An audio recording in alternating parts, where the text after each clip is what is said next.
Les suites. Donc pour commencer, vous avez la suite arithmétique. Alors vous commencez par un premier terme qu'en général on appelle U0.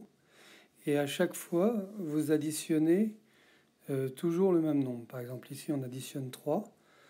Donc à U0, on additionne 3. C'est-à-dire à 5, on additionne 3. Donc on obtient 8. Et 8 c'est U1. Puis après on va avoir U2. Donc U2, ça va être 8 plus 3, ça va être 11. U3, ça va être 14, etc. Et cette notation qui s'appelle une relation de récurrence, ça permet par exemple de passer de 3 au suivant. Le suivant de 3, c'est en fait 3 plus 1, c'est 4 en fait. Ou alors de passer de 4 à 5, de 5 à 6, etc. Ou alors de n à n plus 1. Donc ça se note comme ça de manière générale. De n au suivant. Si on fait un graphique, ça monte régulièrement comme ça, ou ça descend régulièrement si le nombre qu'on ajoute est négatif. Le nombre qu'on ajoute, ça s'appelle la raison. Le premier terme, c'est U0. Et 0, c'est l'indice. Alors par exemple, si j'ai eu 10, c'est 5 plus 3 plus 3 plus 3 répété 10 fois. Donc c'est 5 plus 10 fois 3. Et puis si je veux UN, je pars de U0 et j'ajoute N 3 plus 3 N fois. Donc ça se note comme ça. Après, on a la suite géométrique. Alors, la suite géométrique, c'est non pas on additionne à chaque fois le même, mais on multiplie toujours par le même. Par exemple, on part de 5, U0, et à chaque fois, je multiplie par 2. Donc, pour avoir U1, c'est 5 fois 2, c'est 10.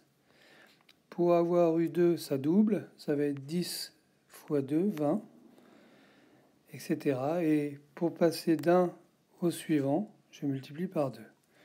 Alors en général, ça fait une courbe comme ça exponentielle. Si par exemple 2 c'est la raison aussi, la raison est plus grande que 1, ça augmente. Si la raison est plus petite que 1, par exemple comme ça va diminuer. Ça va faire quelque chose qui va diminuer comme ça. Après, vous avez arithmético-géométrique, c'est-à-dire un mélange des deux. À la fois on multiplie, puis on ajoute. Alors par exemple, je pars de 5, je multiplie par 2 et j'ajoute 3. Je multiplie par 2 et j'ajoute 3, j'ai 13 que j'appelle U1. Et puis à partir de 13, je multiplie par 2 et j'ajoute 3, donc ça fait 13 fois 2 plus 3, 29, etc. Et pour passer de l'un au suivant, de 3 à 4, de 5 à 6, de n à n plus 1, je multiplie par 2 et j'ajoute 3. Alors des fois on note UN, U le petit n en bas, ou alors comme ça, U0 c'est le premier terme, et 0 c'est l'indice. Le Python, vous avez deux types de boucles. La boucle for.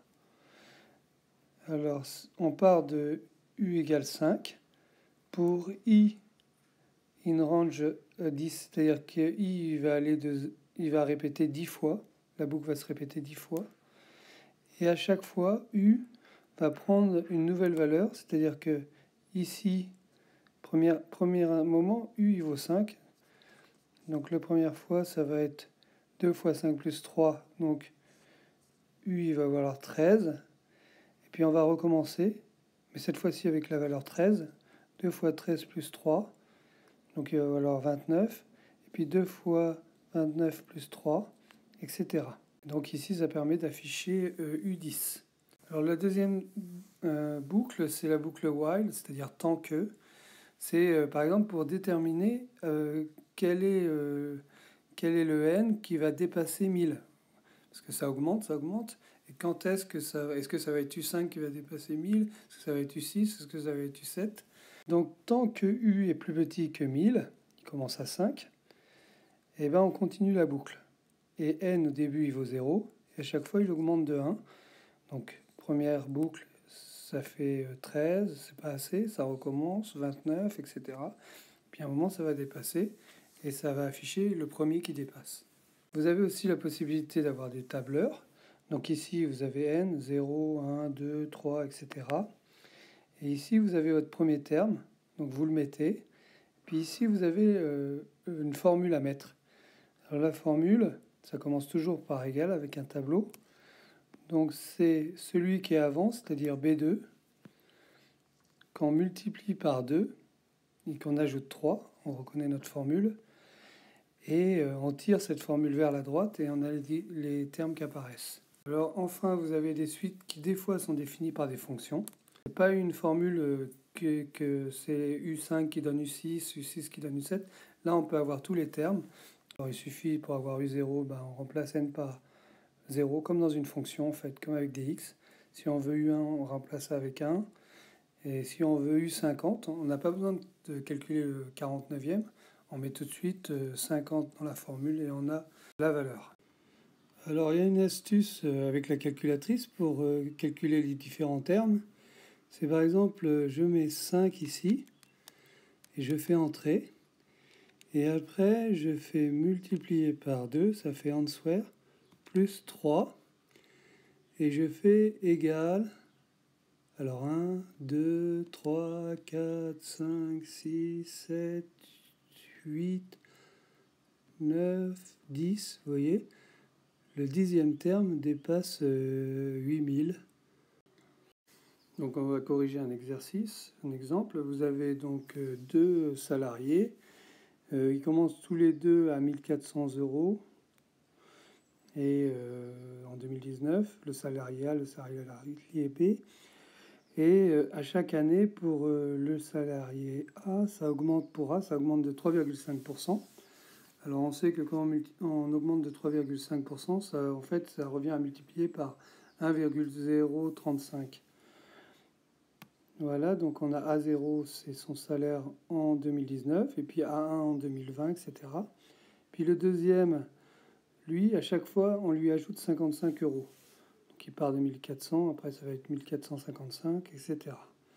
Donc calculer le salaire de A en 2020. Donc en 2020, ça correspond à 1, c'est 1400. 1400 multiplié par 1,035, et à la calculatrice, on obtient ça. Et puis en 2021, donc on part cette fois-ci de son salaire de l'année d'avant, 1449, fois 1,035, et on obtient à peu près 1500. Alors on nous demande d'expliquer pourquoi on a ça.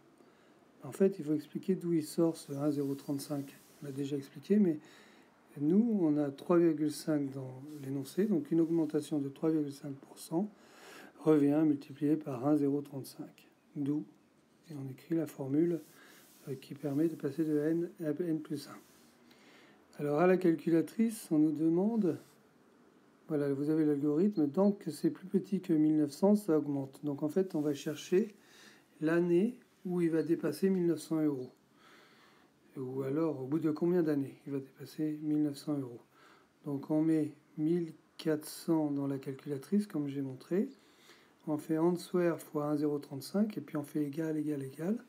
Et on s'aperçoit qu'à 9e, il dépasse 1900, donc c'est à n égale 9. Ensuite, pour B, donc cette fois-ci, c'est une suite arithmétique. On ajoute à chaque fois 55. Donc B1, ça vaut ça. Et puis B2, ça vaut 1510. Puis on demande quel est le premier qui va dépasser 1900 €. Donc, même chose, on va essayer de faire avec 1400 plus 55, et on fait égal, égal, égal. Et on voit que B10, c'est B10 qui va dépasser à 1950. Donc, il lui faut 10 années à B, tandis qu'il lui faut que 9 années à A. Donc, c'est A qui va dépasser le premier.